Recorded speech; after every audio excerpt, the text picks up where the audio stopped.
जरा आंखें बंद करके सोचिए, आज से 13 अरब 80 करोड़ साल पहले ना कोई तारा था, ना कोई ग्रह, ना धरती, ना सूरज, ना समय, ना अंधेरा, ना उजाला, कुछ भी नहीं।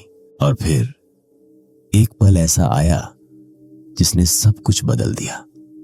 वही पल था ब्रह्मांड के जन्म का पल। लेकिन सवाल यह है, जब कुछ भी नहीं था तो सब कुछ आया कहां से? आज की इस कहानी में हम उसी रहस्य को समझने की कोशिश करेंगे। यह कोई साइंस की क्लास नहीं है, यह एक कहानी है हमारे अस्तित्व की। तो वीडियो को अंत तक देखिए, क्योंकि अंत में आपको खुद से जुड़ा एक ऐसा सच पता चलेगा जिसके बारे में आपने शायद कभी सोचा भी नहीं होगा। ब्रह्मांड क्या है? सबसे पहले समझते हैं, ब्रह्मांड होता क्या है। ब्रह्मांड मतलब जो कुछ भी है, तारे, ग्रह, गैलेक्सी, ब्लैक होल, रोशनी, समय और यहां तक कि आप और मैं भी। जो कुछ भी हम देख सकते हैं और जो नहीं देख सकते, सब कुछ ब्रह्मांड का हिस्सा है। और आज साइंस कहती है कि हमारा ब्रह्मांड लगातार फैल रहा है। लेकिन फैलने से पहले इसे शुरू तो होना ही पड़ा होगा, है ना? बिग बैंग से पहले क्या था? अब यहां से कहानी और भी रोचक हो जाती है। साइंटिस्ट कहते हैं कि ब्रह्मांड की शुरुआत बिग बैंग से हुई। लेकिन ध्यान दीजिए, बिग बैंग कोई धमाका नहीं था जैसा फिल्मों में दिखाते हैं। असल में पूरा ब्रह्मांड एक बहुत ही छोटे बिंदु में सिमटा हुआ था। इतना छोटा कि उसका आकार एक परमाणु से भी छोटा था। उस बिंदु में पूरा समय, पूरा अंतरिक्ष और पूरी ऊर्जा बंद थी। और फिर समय की शुरुआत एक पल आया जिसे हम कहते हैं टाइम जीरो, यानी समय की शुरुआत। उसी पल वह छोटा सा बिंदु तेजी से फैलने लगा। यही था बिग बैंग। कोई आवाज नहीं, कोई धमाका नहीं, बस अंतरिक्ष का फैलना। और उसी पल समय चलने लगा, अंतरिक्ष बना, ऊर्जा पैदा हुई, यानी ब्रह्मांड ने सांस लेना शुरू किया। शुरुआत में ब्रह्मांड बहुत ज्यादा गर्म था। इतना गर्म कि कुछ भी टिक नहीं सकता था। न परमाणु, न तारे, न रोशनी, सिर्फ ऊर्जा और अत्यधिक गर्मी। धीरे धीरे लाखों साल बीते, ब्रह्मांड ठंडा होने लगा और तभी पहली बार सबसे छोटे कण बने। पहले परमाणु कैसे बने? जब तापमान कम हुआ तो प्रोटॉन और न्यूट्रॉन बने, फिर इलेक्ट्रॉन आए और फिर पहली बार परमाणु बने। सबसे पहले बना हाइड्रोजन। हाइड्रोजन सबसे सरल तत्व है और यही तत्व आज भी ब्रह्मांड में सबसे ज्यादा पाया जाता है। यही हाइड्रोजन आगे चलकर तारों की नींव बना। पहले तारे कैसे जले? लाखों करोड़ों सालों तक हाइड्रोजन के बादल अंतरिक्ष में घूमते रहे। धीरे धीरे गुरुत्वाकर्षण ने इन बादलों को आपस में खींचना शुरू किया। दबाव बढ़ा, तापमान बढ़ा और एक दिन पहला तारा जल उठा। वही पल था जब ब्रह्मांड में पहली बार रोशनी आई। कहानी यहां खत्म नहीं होती। इन तारों के अंदर नए तत्व बने, कार्बन, ऑक्सीजन, आयरन। और जब तारे मरे तो वही तत्व अंतरिक्ष में फैल गए। उन्हीं तत्वों से ग्रह बने। उन्हीं ग्रहों में एक ग्रह बना, हमारी धरती। और धरती पर एक दिन जीवन।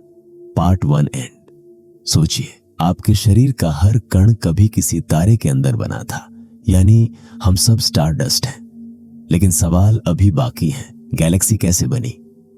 ब्लैक होल कहां से आए? क्या ब्रह्मांड का अंत होगा? इन सब का जवाब पार्ट 2 में मिलेगा। यह रहा पार्ट 2, गैलेक्सी का जन्म, अतारों की मौत, ब्लैक होल का रहस्य। पार्ट 1 में आपने जाना कि कैसे बिग बैंग के बाद पहले तारे जले। लेकिन कहानी यहीं खत्म नहीं होती, क्योंकि तारों के जलने के बाद जो हुआ वही असली चमत्कार था। आज हम जानेंगे गैलेक्सी कैसे बनी, तारे कैसे मरते हैं और ब्लैक होल असल में क्या होते हैं। तो कहानी को ध्यान से सुनिए। गैलेक्सी कैसे बनी? अब जरा सोचिए, एक नहीं, दो नहीं, बल्कि अरबों तारे। जब लाखों करोड़ों तारे एक साथ गुरुत्वाकर्षण से जुड़ गए तो बनी गैलेक्सी। हमारी गैलेक्सी का नाम है मिल्की वे। यही हमारी कॉस्मिक होम है। इस एक गैलेक्सी में लगभग 100 अरब तारे हैं और ऐसे ही ब्रह्मांड में अरबों गैलेक्सियां हैं। हमारी जगह कहां है? अब सवाल उठता है, हम इतने बड़े ब्रह्मांड में कहां हैं? हम मिल्की वे गैलेक्सी के एक छोटे से कोने में हैं। हमारा सूरज कोई खास तारा नहीं है, बस एक आम तारा, और उसके चारों ओर घूमते हैं ग्रह। उन्हीं में से एक है धरती, यानी हमारा घर। तारे हमेशा नहीं जलते। अब एक बहुत जरूरी बात, तारे हमेशा के लिए नहीं जलते। उनका भी एक जीवन होता है, जन्म, जीवन और मौत। जब किसी तारे के अंदर ईंधन खत्म होने लगता है तो वह धीरे धीरे मरने लगता है। लेकिन तारों की मौत बहुत भयानक और बहुत शक्तिशाली होती है। सुपरनोवा क्या होता है? जब कोई बड़ा तारा मरता है तो वह जोरदार विस्फोट करता है। इस विस्फोट को कहते हैं सुपरनोवा।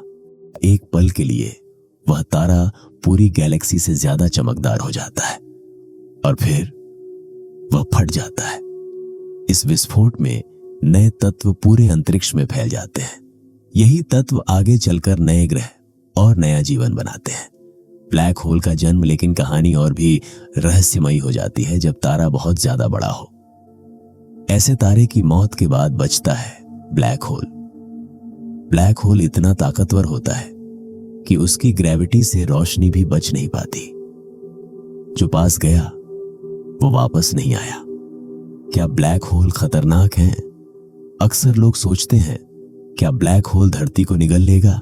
जवाब है नहीं। हमारी गैलेक्सी के बीच में एक बहुत बड़ा ब्लैक होल है, फिर भी हम सुरक्षित हैं। ब्लैक होल तब तक खतरनाक नहीं जब तक आप बहुत पास न जाएं। ब्रह्मांड अभी भी फैल रहा है। अब एक और हैरान कर देने वाली बात, ब्रह्मांड अभी भी फैल रहा है। हर सेकंड गैलेक्सियां एक दूसरे से दूर जा रही हैं, जैसे कोई गुब्बारा फूल रहा हो, और जितना दूर उतनी तेज गति। क्या ब्रह्मांड का अंत होगा? यही सवाल साइंटिस्ट आज भी पूछ रहे हैं। क्या ब्रह्मांड हमेशा फैलता रहेगा, या एक दिन रुक जाएगा, या फिर खुद में सिमट जाएगा? इसके जवाब में कई थ्योरी हैं और यही हम जानेंगे पार्ट 3 में। अब जरा सोचिए, आप एक छोटे से ग्रह पर, एक छोटे से तारे के पास एक विशाल गैलेक्सी में मौजूद हैं। फिर भी आपका अस्तित्व पूरे ब्रह्मांड से जुड़ा है। लेकिन अभी सबसे बड़ा सवाल बाकी है, ब्रह्मांड का अंत कैसा होगा? क्या समय कभी रुकेगा? क्या हमारे जैसे और भी जीवन है? इन सब का जवाब मिलेगा पार्ट 3 में। यह रहा पार्ट 3। अब तक आपने सुना ब्रह्मांड कैसे पैदा हुआ, तारे कैसे जले, गैलेक्सी कैसे बनी और ब्लैक होल क्या है।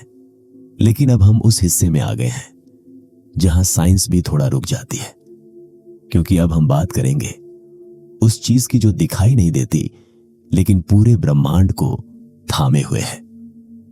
डार्क मैटर क्या है? साइंटिस्ट जब ब्रह्मांड को देखते हैं तो एक अजीब बात पाते हैं। जो हम देखते हैं, तारे, ग्रह, गैलेक्सी, वो पूरा ब्रह्मांड का सिर्फ 5% है। बाकी 27% dark matter, 68% dark energy. Dark matter न दिखाई देता है, न रोशनी छोड़ता है, लेकिन उसकी ग्रेविटी गैलेक्सियों को टूटने से बचाती है। अगर डार्क मैटर न होता तो गैलेक्सी बिखर जाती। डार्क एनर्जी का रहस्य अब आता है सबसे रहस्यमयी हिस्सा, डार्क एनर्जी। यही वो शक्ति है जो ब्रह्मांड को तेजी से फैलाए जा रही है। हम नहीं जानते डार्क एनर्जी क्या है, लेकिन इतना जरूर जानते हैं, यह समय के साथ कम नहीं हो रही बल्कि और ताकतवर बन रही है। ब्रह्मांड का भविष्य। अब सवाल, आगे क्या होगा? साइंस के पास 3 संभावनाएं हैं। 1, बिग फ्रीज। अगर ब्रह्मांड ऐसे ही फैलता रहा तो एक दिन तारे बुझ जाएंगे, गर्मी खत्म हो जाएगी, ब्रह्मांड ठंडा और अंधेरा हो जाएगा। इस स्थिति को कहते हैं बिग फ्रीज, जहां सब कुछ शांत और मृत होगा। 2, बिग क्रंच। दूसरी थ्योरी कहती है अगर कभी ग्रेविटी जीत गई तो ब्रह्मांड फिर से सिमटने लगेगा, सब कुछ एक बिंदु में वापस आ जाएगा, जैसे बिग बैंग के उल्टा। इसे कहते हैं बिग क्रंच 3। Big rib. तीसरी और सबसे डरावनी थ्योरी डार्क एनर्जी। इतनी ताकतवर हो जाएगी कि गैलेक्सी टूट जाएं, तारे बिखर जाएं, ग्रह अलग हो जाएं और अंत में परमाणु भी टूट जाएं। इस अंत को कहते हैं बिग रिप। क्या हम अकेले हैं? अब एक सवाल जो हर इंसान पूछता है, क्या इस विशाल ब्रह्मांड में हम अकेले हैं? अरबों गैलेक्सी, अरबों तारे और अनगिनत ग्रह तो संभव है कि कहीं ना कहीं और भी जीवन हो, लेकिन आज तक कोई पक्का सबूत नहीं मिला। हमारी अहमियत क्या है? अब जरा अपने बारे में सोचिए। आप एक छोटे से ग्रह पर एक छोटे से जीवन है, लेकिन आपके अंदर तारे हैं, सुपरनोवा है, अरबों साल की कहानी है। आपका हर परमाणु कभी किसी तारे में बना था। अंतिम संदेश शायद ब्रह्मांड बहुत बड़ा है और हम बहुत छोटे, लेकिन यह जानना कि हम ब्रह्मांड का हिस्सा हैं, ब्रह्मांड हमसे जुड़ा है, यही सबसे सुंदर बात है। जब भी आसमान की ओर देखें तो याद रखिए आप अकेले नहीं हैं, आप ब्रह्मांड की कहानी हैं। मैं हूं आपका होस्ट अर्जुन। अगर आपको यह यात्रा पसंद आई हो तो वीडियो को लाइक कीजिए, हमारे चैनल डिकोडिंग यूनिवर्स हिंदी को सब्सक्राइब कीजिए और कमेंट में बताइए क्या आपको लगता है हम अकेले हैं या नहीं।